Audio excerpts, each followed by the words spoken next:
पुरातन छात्र संसद पक्षरु सावित्री सरकारी उच्च विद्यालय अनुष्ठित है वृक्ष ही जीवन एक संतान एक वृक्ष कार्यक्रम। वन महोत्सव सप्ताह पालन अवसर में बालेश्वर सहरर गोपाल गाँ स्थित सावित्री सरकारी उच्च विद्यालय पुरातन छात्र संसद पक्षरु वृक्ष ही जीवन एक संतान एक वृक्ष कार्यक्रम अनुष्ठित हो जाइछि। छात्र संसदर सभापति डॉक्टर लक्ष्मीनारायण महांती कार्यक्रम में मुख्य अतिथि भाव जोगदे निजे गछ लगाइबा सह अन्य मानक गछ लगाइबा पाही आह्वान देइथिले।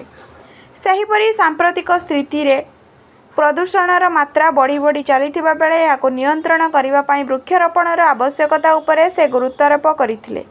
छात्र संसदर सदस्य दर्पनारायण दास, प्रशांत महांती, अनूप चटर्जी, दुष्मंत कुमार दास, प्रदीप कुमार महांती, प्रधान शिक्षयित्री स्वप्ना महापात्र, बनलता प्रधान, लक्ष्मीप्रिय जेना, संध्याराणी नायक, हसीना बीबी एवं पंकजिनी पंडा प्रमुख जगदे वन महोत्सव सप्ताह पालनर आभिमुख्य संपर्क में छात्र छात्री मानकु सचेतन कराइथिले।